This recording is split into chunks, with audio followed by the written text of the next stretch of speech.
On today's show, guys, when we get back from the break, we're going to be talking a couple games that came out on this day in history. We call it Good Old Days. We're going back to the good old days. We're talking Shutokou Battle. There on the left, subtitled Drift King. And we'll talk a little bit about the Drift King himself. We're also going to take a look at another game that came out on this day in history. One that's called Pure/Love. Look at My Eyes. Moe Yamauchi. And, of course, that's the game on the right. Maybe something a little bit different for this stream. And, yeah, kind of a different gameplay from what we usually see on the Good Old Days segment. So I'm excited about that. Hope you are, too. Parvinator. The Parvinator.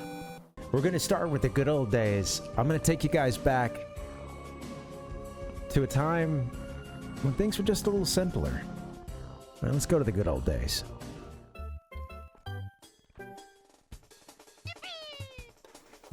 All right, guys, the first game that we're going to be celebrating the birth of is Shutokou Battle. Drift King came out 28 years ago, back in 1996, in the land of the rising sun.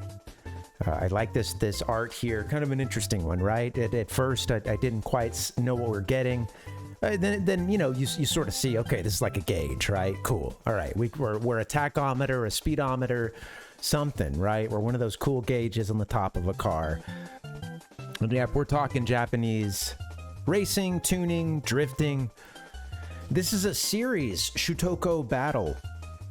It's a series that had already had a few games prior to this, including Shutokou Battle 94, which I thought I was seeing some other great, I think I saw one of like an RX-7 as well, maybe, you know, among other cars, but this just looks hella cute, man. I gotta try this one. I gotta get my hands on the Super Famicom one. But yeah, that looks fun. That was one of the previous titles. But yeah, this one, the one we're celebrating today, came to the US, came to North America as Tokyo Highway Battle. And it came to us a little bit later that same year, August 9th, 1996. Interesting cover there. Very, very much, I think, like a cover that is built for Westerners to... We've got a streak of the weeaboo, a streak of the Dorifto. Who knows? A little early for Dorifto action here, although it was starting to get kicked off. People were knowing about it, you know? Yeah. All right, the Tokyo Highway Battle. So I love this, the back of this, the North American box art here. It was incredible, thundering through the neon-lit Japanese metropolis with 454 horses raging under the hood. This low-flying, asphalt-grinding, fuel-injected speed demon was screaming out loud, baby. In fifth, I was pushing 6,800 RPMs, but cooled off just long enough to take the hairpin turn. There was an awesome view of the Tokyo skyline at night, but no time to enjoy it. At the speed trap, I was clocked at triple digits, so the local heat was in pursuit, of course. That's when the real battle began. I mean, if I'm a kid and I'm reading that, I'm all in, you know. I'm sold, I'm in, get me into that driver's seat, you know. Honestly, and when I say kid, we can go ahead and extend that up to like Ichigo said, I'd say high school me was, you know, drifting was like, the apex of motorsports. And you guys might remember the series Tokyo Extreme Racer. Some of the later games would get this name, and I did recognize that. I knew that I had seen that title and that logo before, but yeah, some of the later games would have that name here. Changed names a couple times, you know. Tokyo Highway Battle, Tokyo Extreme Racer. So these games got an endorsement, the early titles, from the Drift King himself, Keiichi Tsuchiya. Good stuff. I'm practicing, you know. Don't mind me. I'm just going to keep repeating those syllables over and over again. Keiichi Tsuchiya. So they are the Drift King, known as the Drift King. Also should be known as the Drip King, honestly, because come on, look at that racing suit, man. That is sick. The gloves too, loving the green. Okay, yeah. So Tsuchiya here basically popularized drifting. This was one of their favorite cars here, the 1986 Toyota Sprinter Terreno. AE86, the initials. Came over to the States as it was a Corolla, wasn't it? Corolla, what do they call it? I forget. Yeah. Consulted on the, he also consulted on the initial D series. And I mentioned initial D earlier. This was, well, it started as a manga, I'm pretty sure, but it would also have an anime, and a game. And I did play the game. It was at my local arcade, Time Out. Way back in the day, man. And again, you would save on these small little cards, so just really thin cards. And you could have a car, it would save your stats, how far through you were. That was the arcade game. And then there were there were a few console games too. Yeah, a few console ones. I think one for PlayStation and then at least one for PS2 as well. Yeah, I don't, not my forte, but there's at least I think that spanned at least a couple of generations. Yeah. So this dude, I'm so glad you mentioned Tokyo Drift, Ichigo, because this guy actually had a cameo in Fast and Furious Tokyo Drift. He's the guy on the right. It's been a long time since I've seen Fast and Furious Tokyo Drift. I did see that one in theaters. I think the only Fast and Furious movie I ever saw in theater.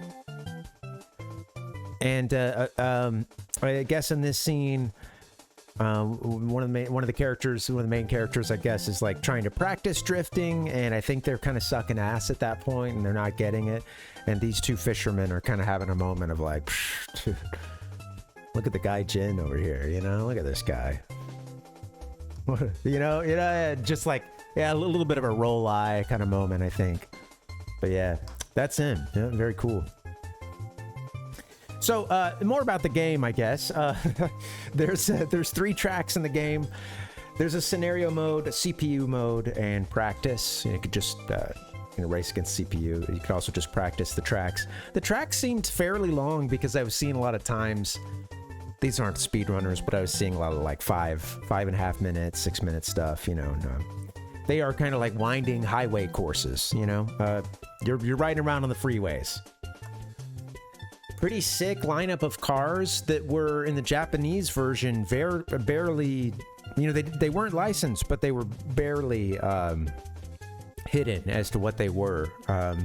So yeah, you had, if you look on the left there, that's the Japanese designations, which a lot of those would have given away like what those cars were or were close to, those cars' own like designations and stuff, but... Actually, the 240SX, they do have, there it is, the Nissan Silvia K S13. Although I had a S14 back in the day. So Rifto. I was the drift king myself. I was the drift king of North Alabama for about 15 seconds or so. And then I lost control and I proceeded to drive my car over a sapling that stopped my progress, thankfully, but totally killed that tree, even though I had to come back and stake it up later. But my drift days were over, quickly over. That was towards the end of high school. Yeah, not my proudest moment, but we can't all be drift king, I guess. Pretty cool lineup of cars. Yeah, so anyway, as you get into the game, if you choose scenario mode, you're going to be racing against, characters that the game has created, and they've got little backstories and things, and your opponents are going to tell you a little bit about themselves, and then after you beat them, they're going to kind of talk shit on the way out, It seemed fun, right? And it tells you what levels you're going to be on. Again, a lot of these are, sort of pretty dynamic highway courses. Quite long, but yeah. And then if you guys want to see a little bit of the game, I think we should play some. Let's get in. 3,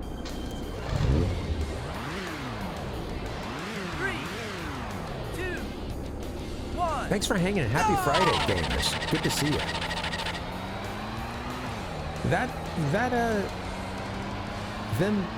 peeling out at the beginning, it sounded more like something out of a cartoon, didn't it? That's like a Hanna-Barbera like character when they're starting to try to run away or something.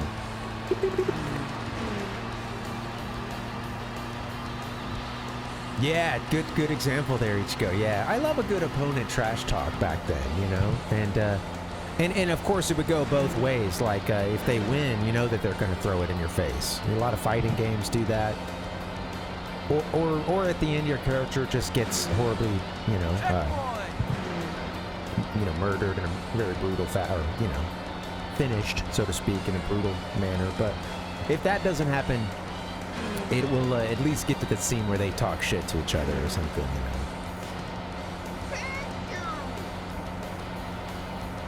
All right, we're in.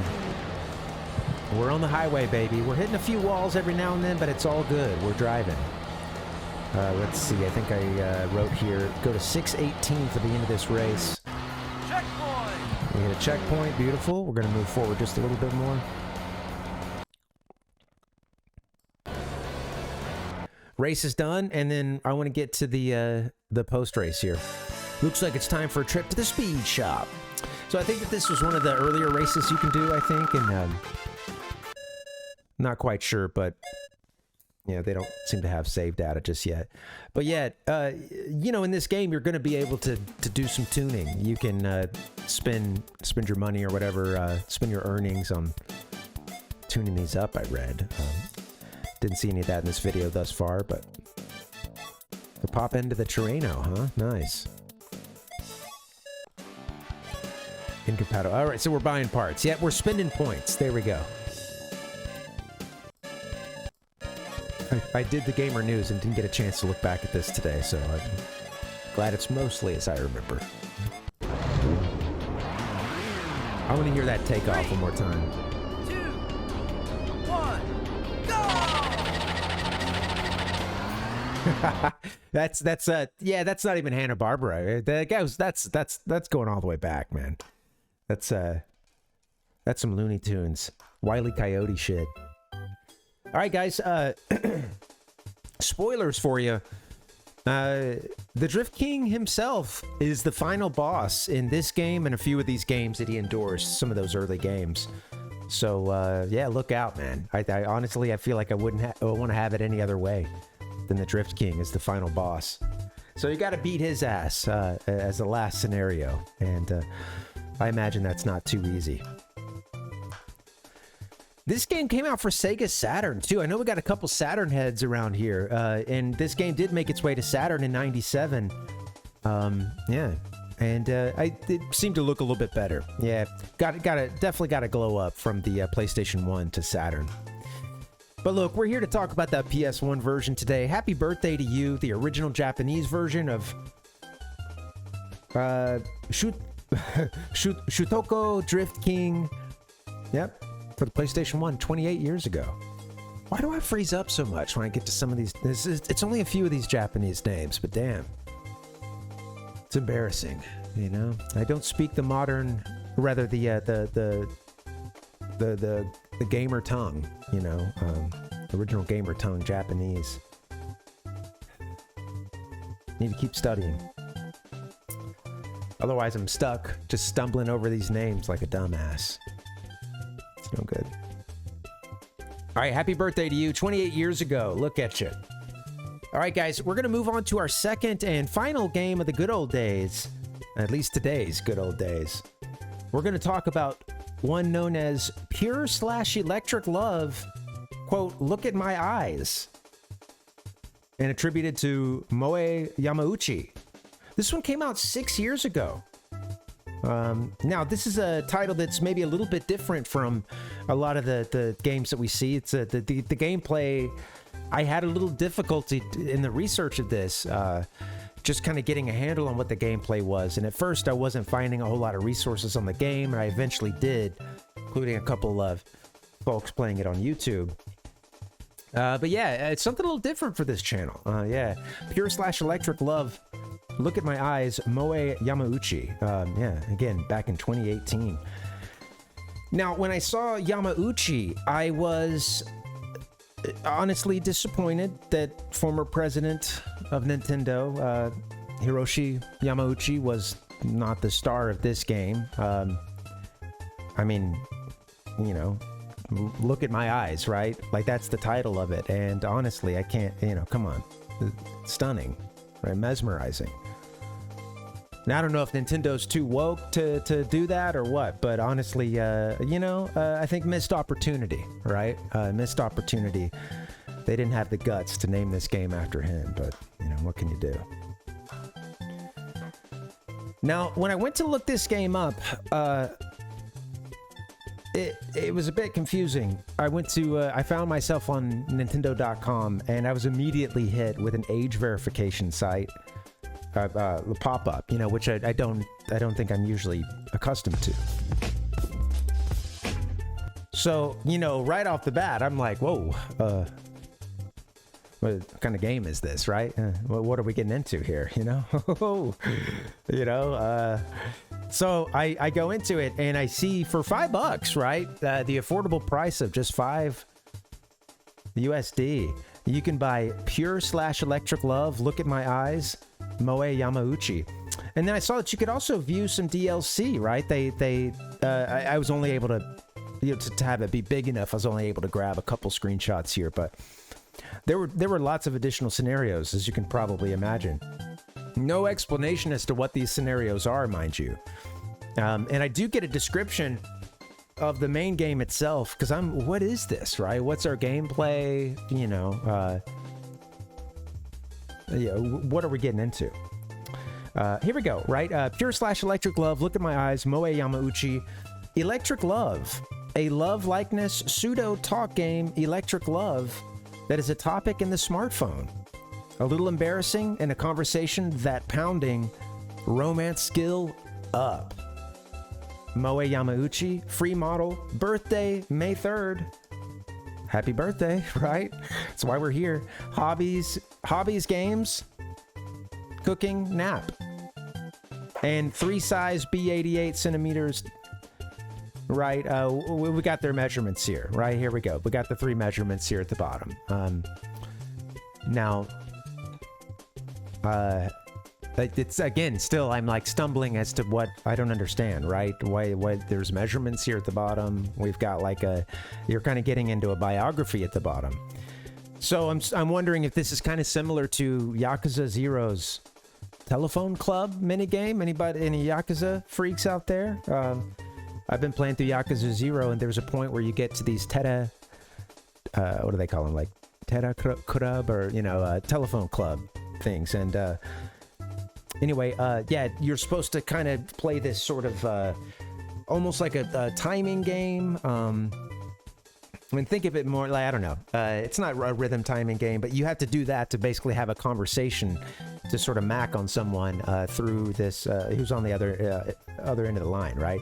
Someone who I assume is, you know, getting paid to talk to you like this. But I thought it was like that. And so, you know, I'm trying to look further into this, and they did clarify what we've got here. It just says, reply to questions from her.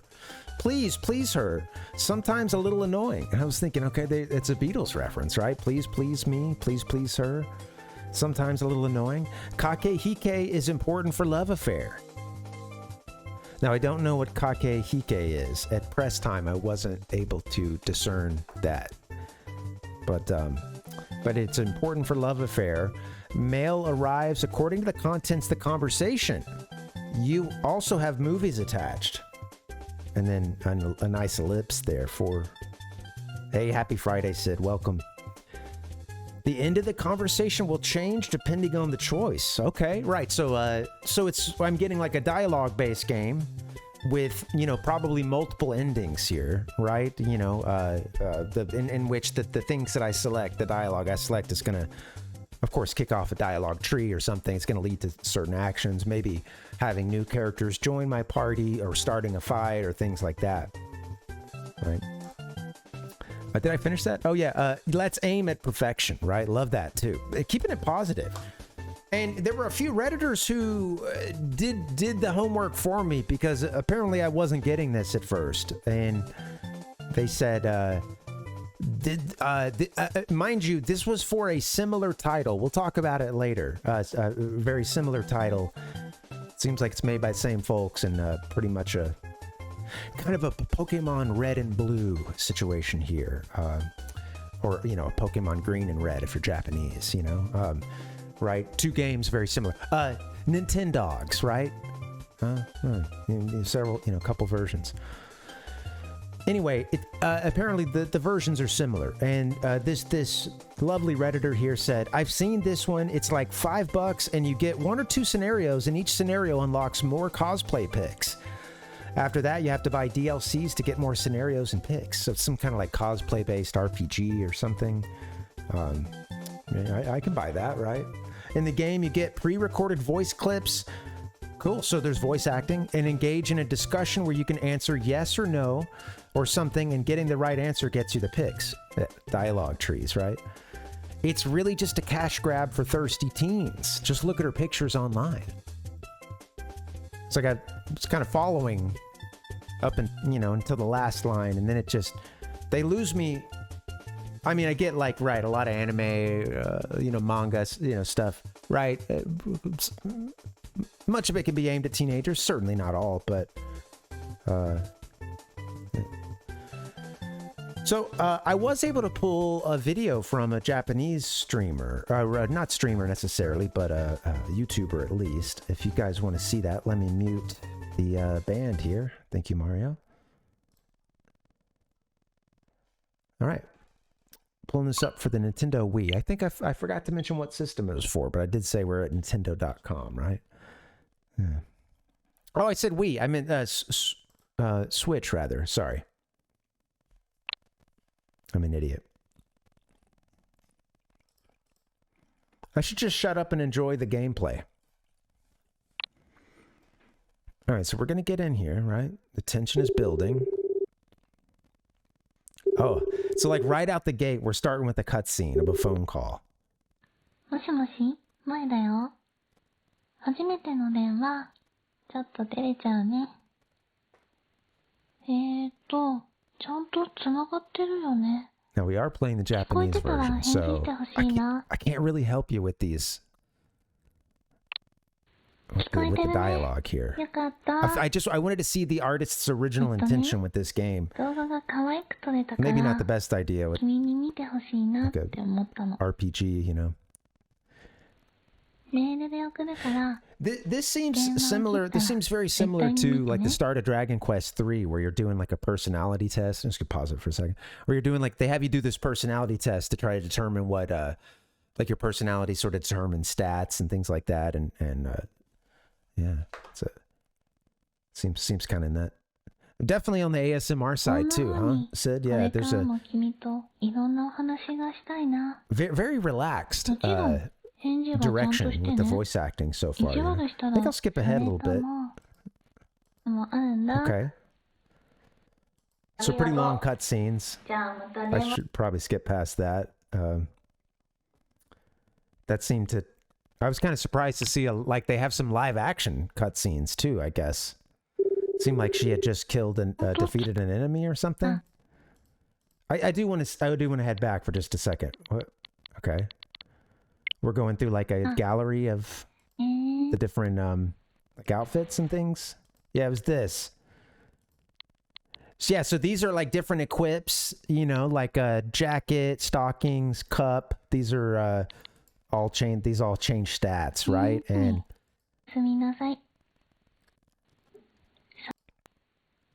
I don't know how much more we're gonna get gameplay wise. I thought there was there was one thing there where it seemed like she'd kind of like vanquished an enemy, and it was probably like during the like into the battle flourish, like the dun dun dun dun dun dun, whatever version of that.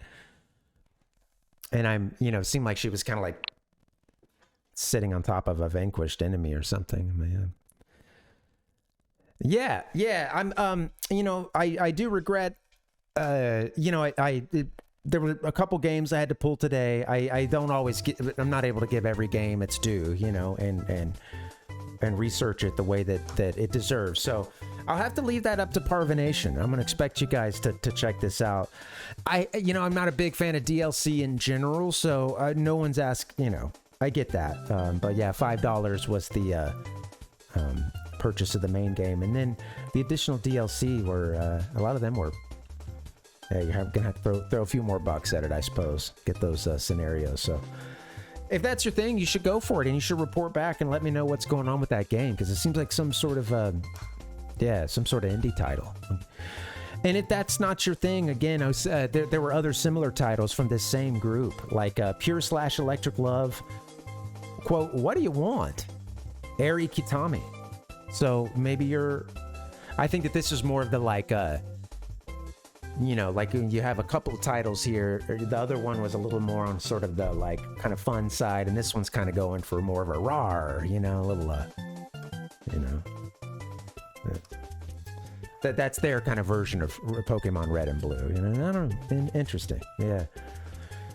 But we're here to talk Pure/Electric Love. Look at my eyes. Moe Yamauchi came out 6 years ago. Happy birthday to you. Way back in 2018. Again, though, I'm kind of wondering, right, Yamauchi, once again, right? I can't help but wonder what if former Nintendo president, RIP, if Hiroshi Yamauchi hadn't passed away, about 5 years prior to that game coming out, I can't help but think that, Nintendo would maybe think about putting this game out, right? Come on, look at my eyes. All right, guys, that's it for the good old days. Friday, May 3rd.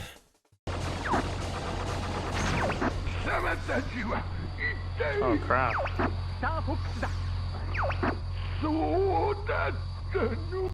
Bye bye!